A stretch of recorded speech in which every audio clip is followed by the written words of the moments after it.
नमस्कार। Governor, governor general, viceroy ये नाम अक्सर हमें कंफ्यूज करते हैं, है ना? तो आज चलिए इसी कंफ्यूजन को हमेशा के लिए दूर करते हैं।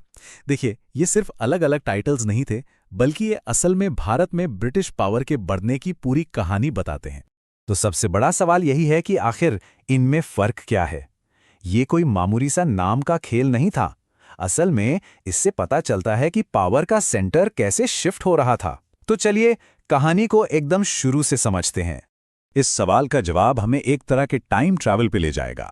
हम देखेंगे कि कैसे ईस्ट इंडिया कंपनी, जो सिर्फ व्यापार करने आई थी, उसने पहले बंगाल पर कब्जा किया, फिर धीरे धीरे पूरे भारत पर अपना राज फैलाया। फिर आया वायसराय का दौर और आखिर में आज़ादी के साथ इस पूरे चैप्टर का अंत हुआ। तो कहानी की शुरुआत होती है ईस्ट इंडिया कंपनी से, एक ट्रेडिंग कंपनी जो बस मसाले और कपड़ा खरीदने बेचने आई थी। लेकिन फिर हुई दो बड़ी लड़ाइयां, प्लासी और बक्सर, और इन लड़ाइयों के बाद सब कुछ बदल गया। अब ये सिर्फ एक कंपनी नहीं थी, ये एक पॉलिटिकल पावर बन चुकी थी। और इतनी बड़ी पावर को संभालने के लिए जाहिर है नए नए एडमिनिस्ट्रेटिव पोस्ट्स की जरूरत तो पड़नी ही थी। ये देखिए, ये पूरा रोड मैप है कि ये बदलाव हुआ कैसे। सफर शुरू हुआ बंगाल के गवर्नर से, फिर यही पोस्ट बन गई बंगाल का गवर्नर जनरल, फिर पूरे इंडिया का गवर्नर जनरल, और आखिर में वायसराय। तो चलिए एक एक करके इन पड़ावों को समझते हैं। शुरू करते हैं पहले स्टेप्स। तो जैसा कि हमने बात की, अंग्रेजों की पावर का सेंटर सबसे पहले था बंगाल। यहीं पर उन्होंने अपना एडमिनिस्ट्रेटिव बेस बनाया और यहीं से पहले टाइटल की शुरुआत हुई। और इस टाइटल को सबसे पहले संभालने वाले शख्स थे रॉबर्ट क्लाइव, बंगाल के सबसे पहले गवर्नर। उनका कार्यकाल 2 हिस्सों में था और ये कहना गलत नहीं होगा कि भारत में ब्रिटिश राज की नींव रखने में इनका बहुत बड़ा हाथ था। क्लाइव ने एक बहुत ही स्मार्ट सिस्टम शुरू किया। इसे कहते हैं ड्यूअल गवर्नमेंट या द्वैव शासन। मतलब देखने में तो लगेगा कि बंगाल का नवाब ही राज कर रहा है, लेकिन असली पावर, मतलब पैसा और आर्मी, वो रहेगी कंपनी के हाथ में। इसी जुगाड़ से कंपनी ने बंगाल पर अपना पूरा कंट्रोल जमा लिया। अब अंग्रेजों को जल्दी ही समझ आ गया कि पावर को और सेंट्रलाइज करने की जरूरत है। बस फिर क्या था, 1773 में आया रेगुलेटिंग एक्ट, और इसी एक्ट ने बंगाल के गवर्नर की पोस्ट को अपग्रेड करके बना दिया बंगाल का गवर्नर जनरल। इससे हुआ ये कि अब उसके पास दूसरी प्रेसिडेंसीज के ऊपर भी थोड़ी बहुत पावर आ गई। और इस पूरे ट्रांजिशन के बीच में जो आदमी था वो थे वॉरेन हेस्टिंग्स।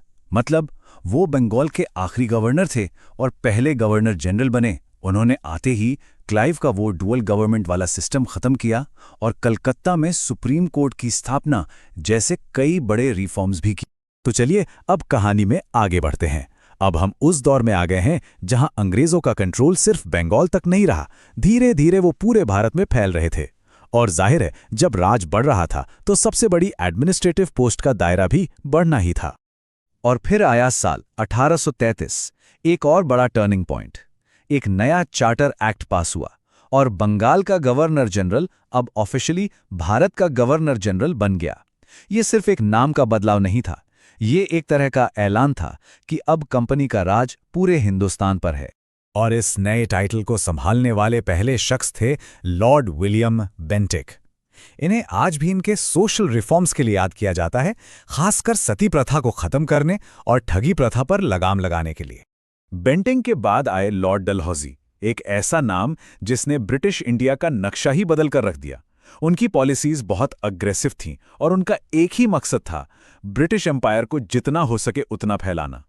हाँ, ये बात सही है कि डलहौजी ने रेलवे और पोस्टल स्टैंप जैसी मॉडर्न चीजें शुरू की, लेकिन उनकी एक पॉलिसी, डॉक्ट्रिन ऑफ लैप्स या राज्य हड़प नीति, बहुत ज्यादा कंट्रोवर्शियल थी। इस पॉलिसी के बहाने उन्होंने कई भारतीय राज्यों को ब्रिटिश राज में मिला लिया और इसी वजह से लोगों में गुस्सा बहुत बढ़ गया। और ये जो गुस्सा था ये फूटा 1857 में, एक जबरदस्त विद्रोह के रूप में। ये साल इंडियन हिस्ट्री का एक ऐसा टर्निंग पॉइंट है जिसने ब्रिटिश रूल की पूरी कहानी ही बदल कर रख दी। 1857 के विद्रोह का नतीजा ये हुआ कि ईस्ट इंडिया कंपनी का राज खत्म कर दिया गया।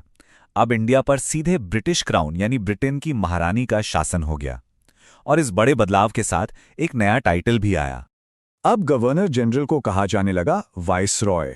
वाइसरॉय का सीधा मतलब होता है राजा की जगह पर। मतलब अब इंडिया का रूलर किसी कंपनी को नहीं बल्कि सीधे ब्रिटेन के राजा या रानी को रिपोर्ट करता था। ये क्लियर सिग्नल था कि कंपनी राज अब खत्म हो चुका है।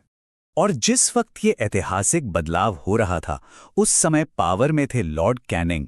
इसीलिए वो भारत के आखिरी गवर्नर जनरल भी थे और पहले वाइसरॉय भी बने। उन्हीं के टाइम पे ये पावर ट्रांसफर हुआ।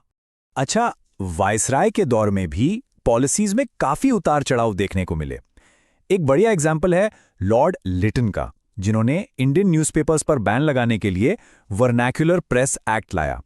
और उनके ठीक बाद आए लॉर्ड रिपन, जिन्होंने आते ही उस एक्ट को खत्म कर दिया। इससे पता चलता है कि खुद अंग्रेजों में भी पॉलिसीज को लेकर एक राय नहीं थी। यही वो दौर था जब इंडिया में पॉलिटिकल एक्टिविटीज बहुत तेजी से बढ़ीं। इंडियन नेशनल कांग्रेस का बनना, बंगाल का बंटवारा और जलियांवाला बाग जैसा दर्दनाक हादसा, ये सब अलग अलग वाइसरॉय के टाइम पर हुआ। और ये सारी घटनाएं भारत को आज़ादी की लड़ाई की तरफ धकेल रही थी। और फिर दशकों के संघर्ष के बाद वो साल आया 1947। भारत आजाद हुआ। ये ब्रिटिश राज और वाइसराय के दौर दोनों के अंत का ऐलान था। लेकिन रुकिए, कहानी अभी खत्म नहीं हुई है। थोड़ी हैरानी की बात है, लेकिन आज़ादी के बाद भी कुछ टाइम के लिए गवर्नर जनरल की पोस्ट बनी रही। चलिए देखते हैं कि इस आखिरी फेज में क्या हुआ था। यहाँ एक बहुत ही इंटरेस्टिंग फैक्ट है। लॉर्ड माउंटबैटन भारत के आखिरी वायसराय थे और वही आज़ाद भारत के पहले गवर्नर जनरल भी बने। लेकिन स्वतंत्र भारत के पहले और आखिरी इंडियन गवर्नर जनरल थे सी राजगोपालाचारी। उनके बाद इस पोस्ट को हमेशा हमेशा के लिए खत्म कर दिया गया। तो ये था गवर्नर से लेकर वाइसरॉय तक का पूरा सफर। लेकिन जाने से पहले एक सवाल दिमाग में आता है, इन रूलर्स ने जो एडमिनिस्ट्रेटिव स्ट्रक्चर बनाए, जो कानून और पॉलिसीज लागू की, उनका असर आज के मॉडर्न इंडिया पर कितना और कैसे पड़ता है?